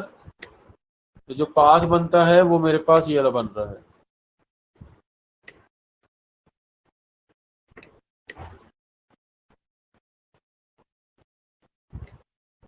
ये देख लो, यहां तक किसी को इसी तरह का कोई डाउट है तो मेरे से डिस्कस कर लो, नहीं तो फिर हम आगे की तरफ बढ़े।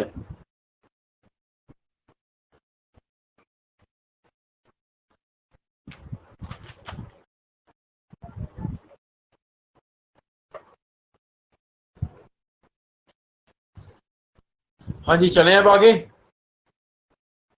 तो नेक्स्ट प्रॉब्लम हम लोग देखते हैं।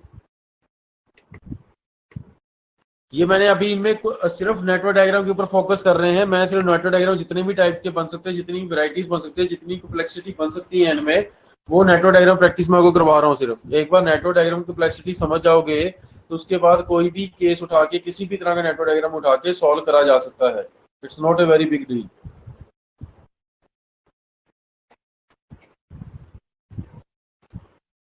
यहाँ पे टास्क दिया है आपको,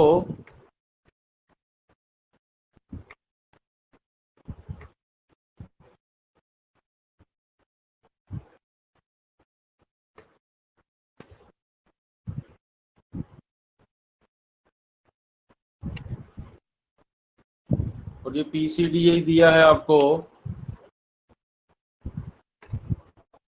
ये टाइम दिया है।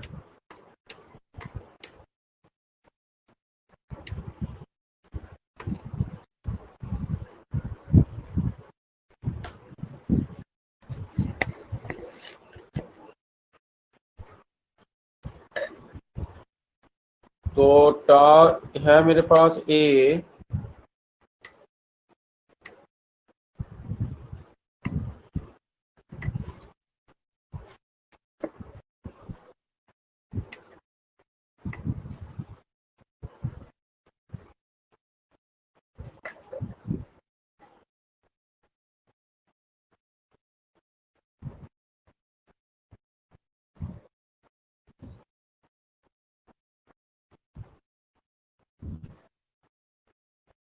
सेकंड है मेरे पास बी,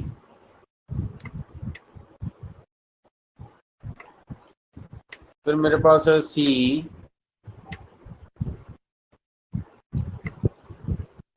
फिर मेरे पास है डी, फिर मेरे पास है ई,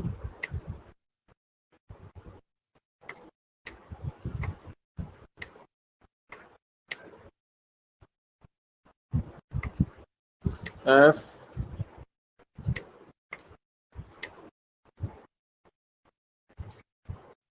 then G.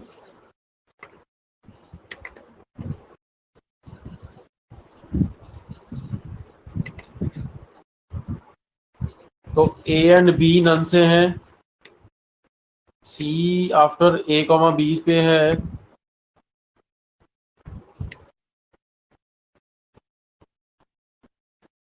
B after A है, E आफ्टर C, D से है, F आफ्टर A है और G भी आफ्टर A भी है।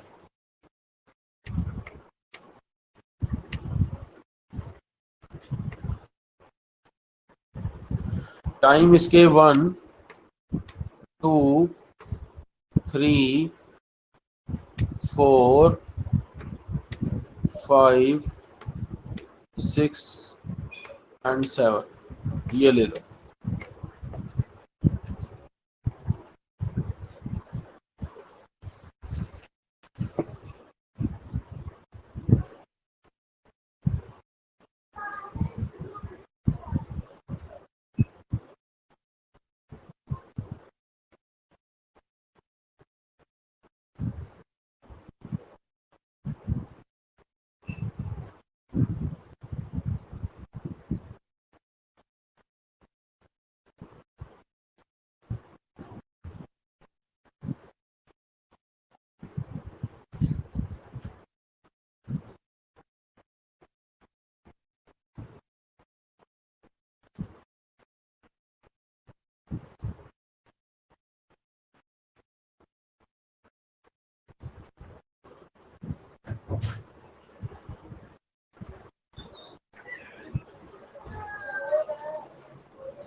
इसका आंसर 10 आ रहा है। हाँ 10 ही आएगा शायद इसका आंसर।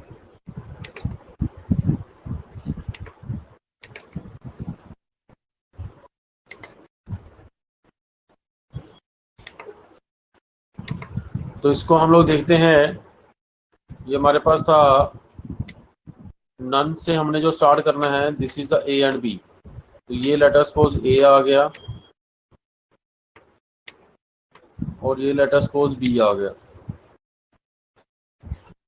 और ए बी पे पास सी है। तो अल्टीमेटली ये मेरे को ए बी के पास सी तो पॉसिबल है नहीं, डमी लगानी पड़ेगी। यहाँ मैं डमी लगा देता हूँ, तो इन दोनों के बीच में कनेक्शन बना दिया।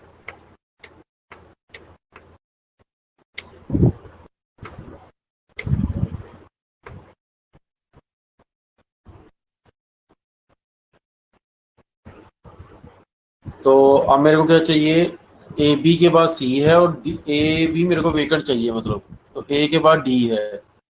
तो ए के बाद मेरे को डी निकालना है। तो मेरे आरो जो है वो डाउनवर्ड होगा, और ये मेरे पास बी था।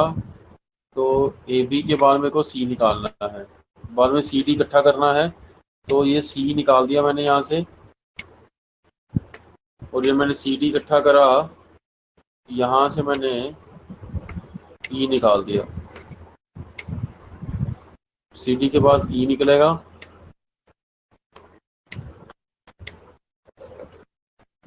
और एक एफ निकलना है, वो भी ए के बाद निकलना है। तो यहाँ से एक एफ निकला, वो भी ए के बाद निकला, और जी ए बी के बाद एक जी निकल रहा है। तो ए बी के बाद एक जी निकल रहा है। तो ये बेसिकली कुछ इस तरह से बनेगा।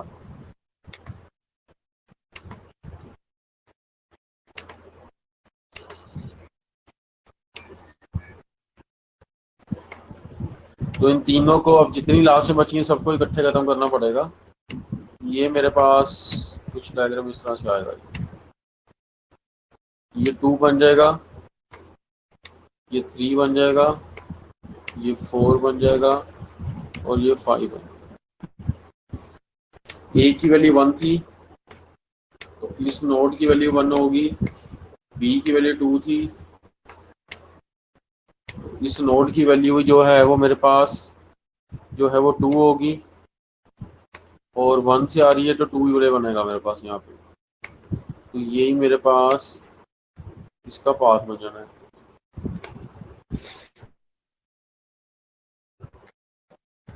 सी की वैल्यू मेरे पास 3 थी, तो इसके हिसाब से सी जो है वो 5, 4 जो नोड है वो 5 बनती है। डी की वैल्यू 4 थी, यहाँ से भी मेरे पास जो है वो 5 बनती है। तो अल्टीमेटली से बात है कि ये भी और ये भी, ये दोनों ही आ रहे हैं। इसके बाद ई की वैल्यू 5 थी, तो ये 5 और 5 10 आ रहा है।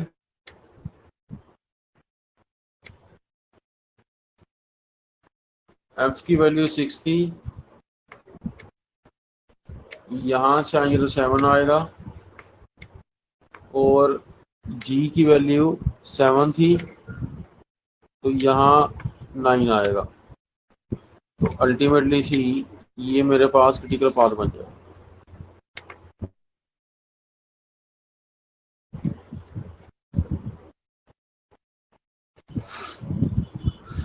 हाँ जी, इक्वल इसमें 2 क्रिटिकल पाथ बन रहे हैं। तो क्रिटिकल पाथ जितने मर्जी हो सकते हैं, ऐसा नहीं क्रिटिकल पाथ एक ही होगा। ये क्लियर है सबको?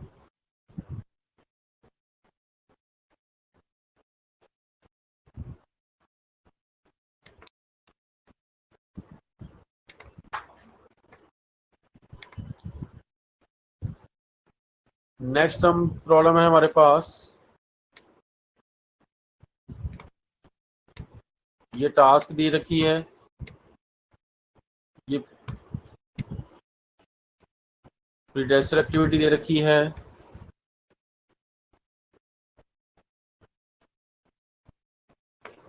और ये टाइम दे रखा है।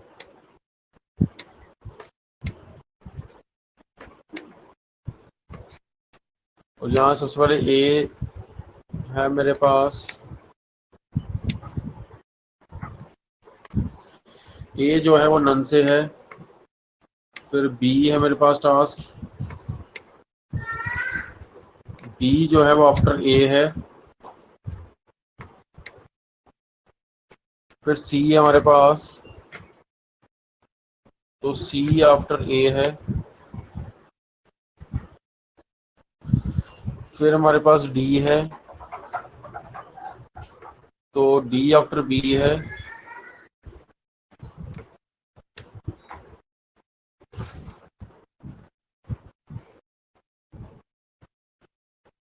फिर मेरे पास E है, और ये C D के बाद है,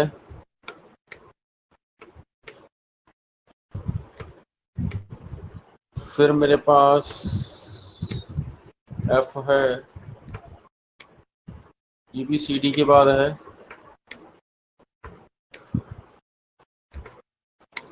फिर मेरे पास G है, ये भी F के बाद है। टाइम ले लो 1 2 3 4 5 6 and 7।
तो इसको हम लोग बनाते हैं।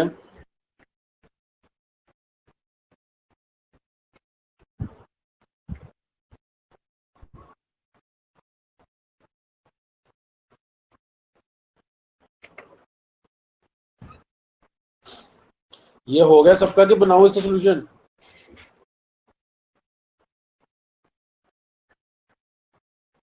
ये देखो सबका हो गया कि इसका बनाओ सोल्यूशन में, या अगली प्रॉब्लम दो।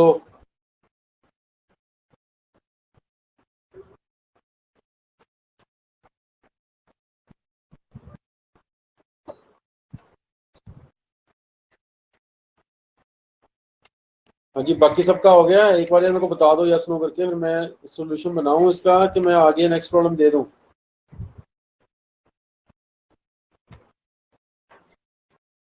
ठीक है, तो नेक्स्ट प्रॉब्लम मैं लिख रहा हूँ यहाँ पे। अगर नहीं हुआ किसी का तो मेरे को मैसेज कर दो, फिर मैं सोल्यूशन बना देता हूँ।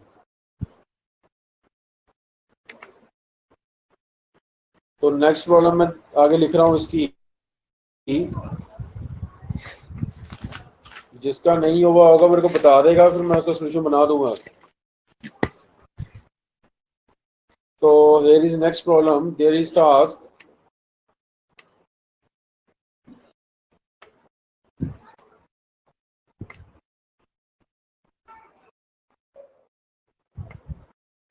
ये प्रीडेसेसर एक्टिविटीज हैं।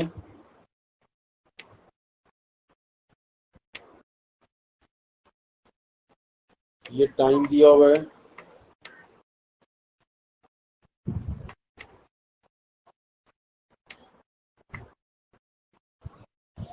एक्टिविटीज है ए,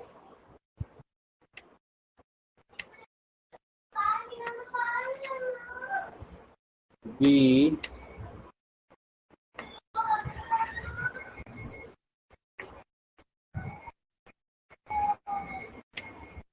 सी, डी,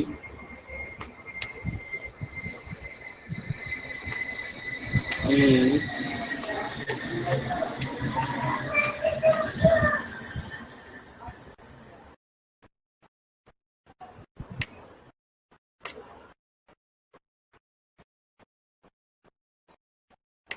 एफ,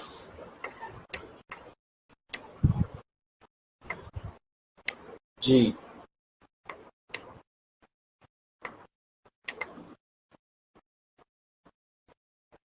ये दिए हमारे को सी कॉमा ई कॉमा एफ। ये सी ई एफ के बाद है। बी नन से है, सी आफ्टर बी है, डी नन से है, ई आफ्टर डी है, एफ आफ्टर बी है, और जी आफ्टर एफ है। और ये है 1 2 3 4 5 6 एंड 7।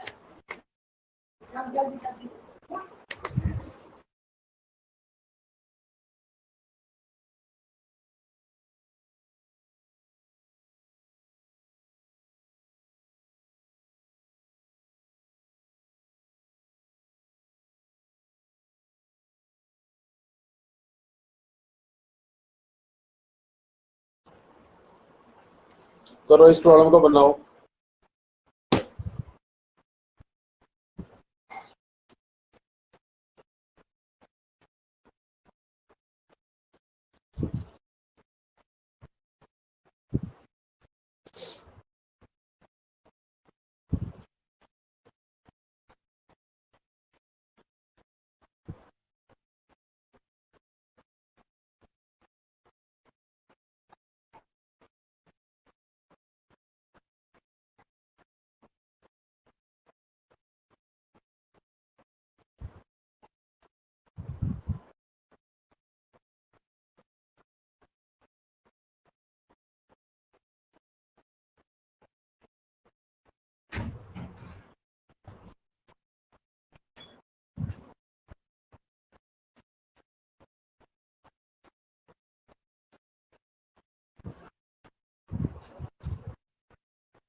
इसको देखते हैं कैसे बनना था। इसमें एक छोटा सा डमी का कॉन्सेप्ट भी था, उसको थोड़ा सा एक्सप्लेन कर देते हैं। यहाँ पे सबसे पहले नन से बनाना, हमें ऑलवेज एक्टिविटी जो नन की है वो पहले स्टार्ट करनी होती है। तो नन से एक्टिविटी जो है हमारे पास, वो कौन कौन सी एक्टिविटी है, बी एंड डी। तो यहाँ पे एक नन एक्टिविटी होगी जिससे मेरे पास कौन कौन सी एक्टिविटी निकलेंगी, एक बी निकलेगी, एक डी निकलेगी। तो let us suppose this is a B and this is a D.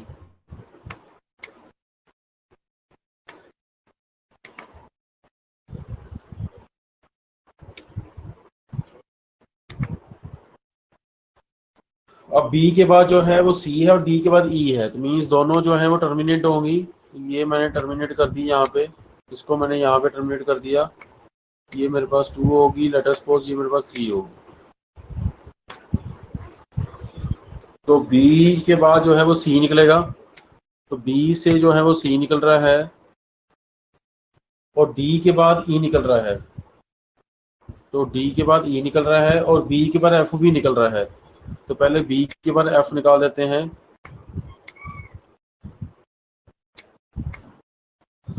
और डी के बाद ई निकल रहा है। तो डी के बाद अपने पास ई निकल रहा है। तब हमारे पास क्या है, सी एफ के बाद ए निकलना है।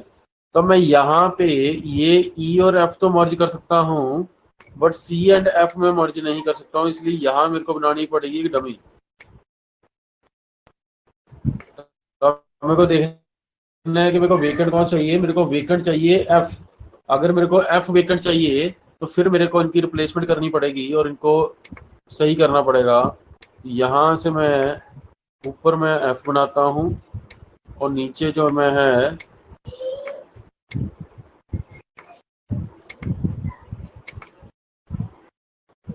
ये बना दो एफ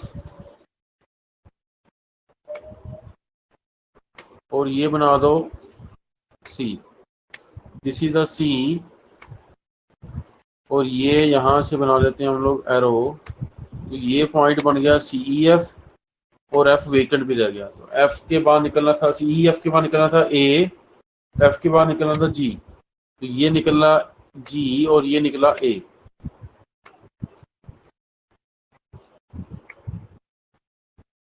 इन दोनों को मिला के ये दोनों हो जाएंगे फिनिश।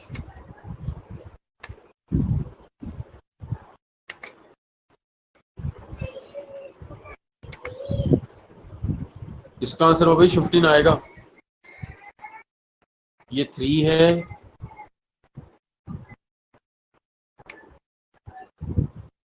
ये 4 है, ये 5 है और ये 6 है।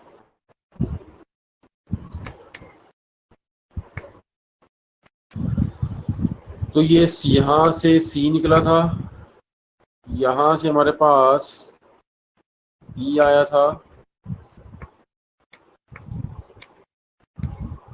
यहाँ से जी आया था और यहाँ से ए आया था। तो ए 1 था, बी 2 था, सी 3 है,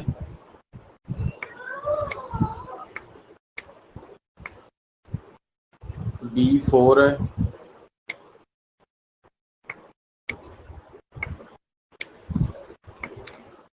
ई 5 है,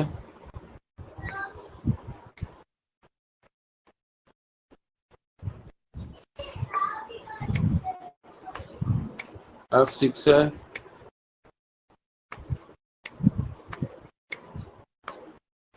जी 7 है।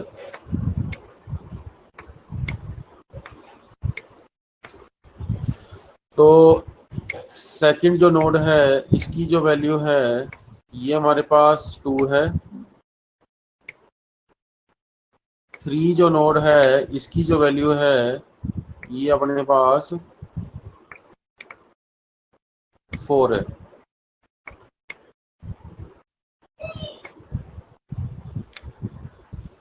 ओके, तो नेक्स्ट मेरे पास जो 5 नोड पे आने के लिए, तो मेरे पास क्या है कि यहाँ से एक तो मैं आ सकता हूँ 2 + 3 5 जो वाया सी आएगी, और एक मेरे पास है 9 जो वाया ई आएगी। तो मेरे को 9 चूज करना है, और इधर से एक मेरे पास 6 to 8, और डमी नोड की वैल्यू जो है वो 0 है। तो ये मेरे पास एक और यहाँ पे आ रही है, दिस इज द 8। तो चूज मेरे को 9 ही करना पड़ेगा, बिकॉज यहाँ पे मेरे पास इस टाइम पे मैक्सिमम वैल्यू जो है वो 9 ही है। ठीक है, अब 9 और 1 10 है यहाँ पे।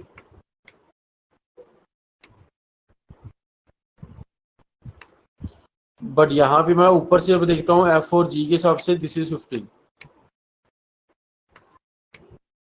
तो मेरे पास यहाँ पे क्या होगा, ये B F G, ये मेरे को क्रिटिकल पाथ बन जाएगा यहाँ पे। 1 2 4 6 जो है वो आपका जो है वो क्रिटिकल पाथ है।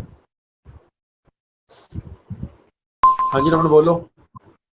सर जब ये डमी एरो बनाई तो सर उसका ये नंबरिंग मैटर करती है? डायरेक्शन तो हमने सही करी है, नंबरिंग से क्या फर्क पड़ता है? 4 5 नहीं, वो अगर 4 एंड अगर 5 ऊपर लिखेगा, 4 ऊपर लिखेगा, तो 5 जो है वो आगे होता है ना, और 4 के बाद 5 आता है ना।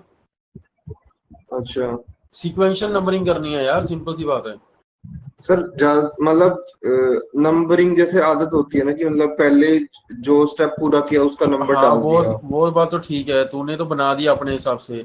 अब तूने तो प्रोजेक्ट डायग्राम बना के दे दिया, तो जो यूज करेगा आगे इसको, जिसने इसको देख के काम करना है, तो उसको तो समझ ही नहीं आएगी बात। अच्छा।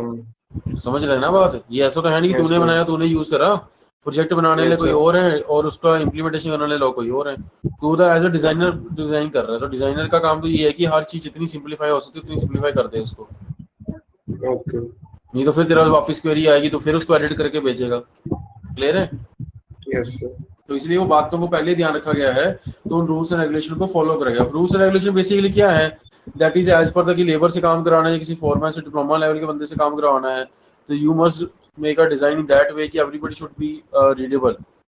अगर वो ऐसा होगा तो तेरा सक्सेसफुल डिजाइन होगा। क्लियर है? यस तो सर। आगे बढ़ते हैं। आगे एक प्रॉब्लम है हमारे पास, हमारे को यहाँ एक टास्क दी है,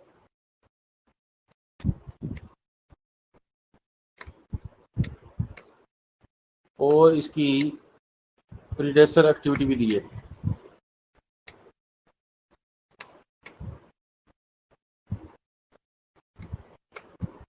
और यहाँ पे टाइम दिया है।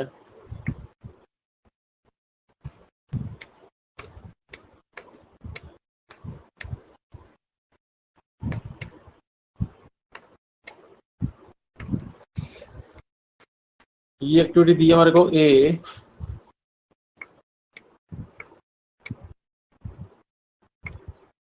बी,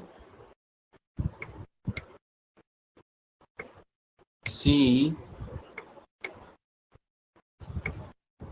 डी और ई।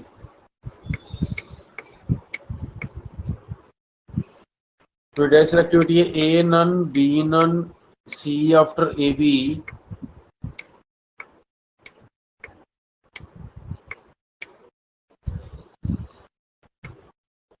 D after B, and E after A. This is 1, 2, 3, 4 and 5. करो इस प्रॉब्लम को।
हाँ जी हितेश बोलो।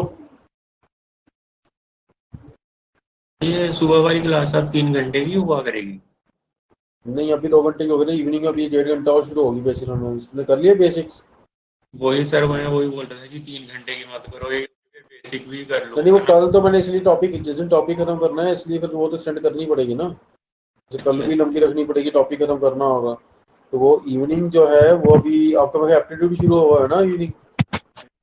तो लगा सर ऐसे तो क्या कह रहे हो?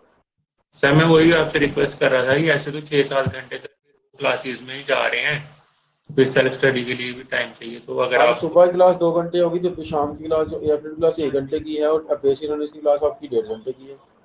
सर वही ठीक। ठीक है ना? हाँ जी, हाँ सर, ठीक है। तो सर आज 3 क्लास से हैं सर? मतलब कंपल्सरी नहीं है, मतलब आपने लगाना है बेसिक, अभी से करना है तो कर लो। बेसिक मैंने एक्स्ट्रा क्लास शुरू करी है। कुछ बच्चों आप को ऐसा रहता है जो बच्चे कह रहे हैं कि हमें करवा दो साथ में, तो इसलिए स्टार्ट करा है। तो जिसको ये है कि करना है तीनों, वो तीनों कर लो, कोई इशू नहीं है। इवनिंग ओके साढ़े सर। छः से 7:30 8 तक चलेगी वो 1-1.5 घंटे चलाया करेंगे, उसका भी थोड़ा आराम आराम से चलेगा वो। ठीक है। हाँ, ठीक है। ठीक है सर। सर हीट हाँ ट्रांसफर नहीं क्योंकि स्टार्ट होना था इसकी जगह? क्या कह रहे हो? आप हीट ट्रांसफर नहीं स्टार्ट होना था इसकी जगह? बच्चे हीट ट्रांसफर तो अभी और बच्चों का वीकेंड में हुआ हुआ है, प्लस बच्चों सबने वीडियो देखी हुई है, तो वो इसलिए मेनली वो पॉइंट है कि वो देखना पड़ेगा जो मतलब सबका रहता है कॉमनली। ठीक है। बाकी कॉलेज के हिसाब से रहता है, वो करवा देंगे, उसको कोई बात नहीं है। उसको प्लान करते हैं वो भी उनका, जो कि जूनियर्स उनकी क्लास चल रही है, तो वो वहां से फिनिश होने दो, फिर वो टीचर फ्री हो जाएंगे, फिर आपको करवा देंगे उनसे ना। ठीक है।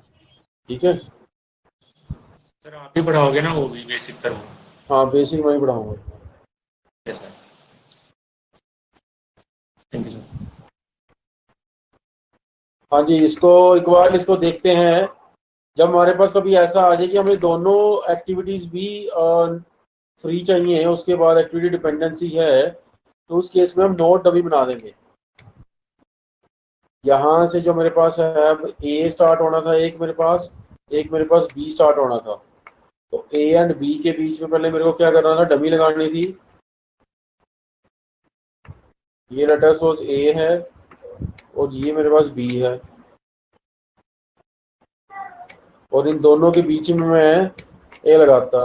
अगर मैं अपवर्ड एरो लगाता हूँ तो ये ए भी बन जाता है ऊपर वाला, अगर डाउनवर्ड एरो लगाता हूँ नीचे वाला भी ए भी बन जाता है। बट मेरे को ए भी वेकेंट चाहिए, बी भी वेकेंट चाहिए, तो इसके लिए फिर हम लोग क्या करेंगे, इसके लिए हम लोग क्या करेंगे, सबसे पहले एक डमी नोड बनाएंगे। तो यहाँ पे ऐसे केसेस में डमी नोड बनानी पड़ेगी अपने को। तो डमी नोड बना के हमने ये दोनों फिनिश करी। अब हम क्या करेंगे, एक डमी नोड बनाएंगे यहाँ पे।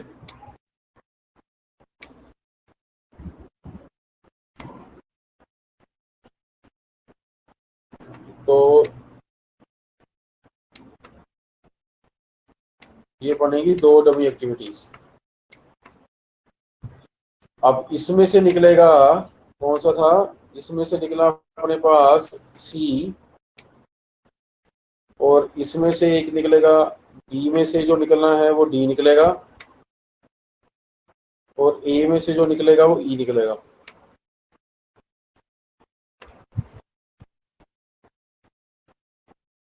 तो ये यहाँ से ई निकलेगा। तो इन सबको हम लोग यहाँ पे फिनिश कर देंगे।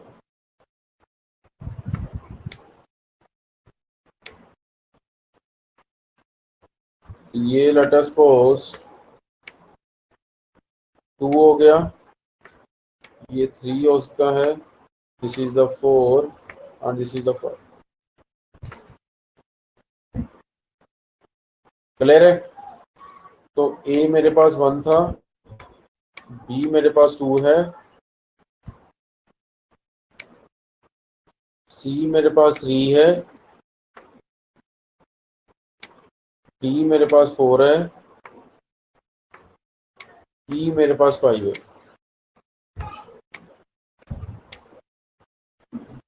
तो दिस इज द 0, 2 नोड की वैल्यू 1, इस नोड की वैल्यू 2, यहाँ से आओगे इस नोड की वैल्यू 2, इस नोड की वैल्यू 1। तो इसका जो वैल्यू है वो 2 है। ये 2 + 3 5 और ये 4 + 2 6 और ये 5 + 6 6। इसका आंसर 6 है।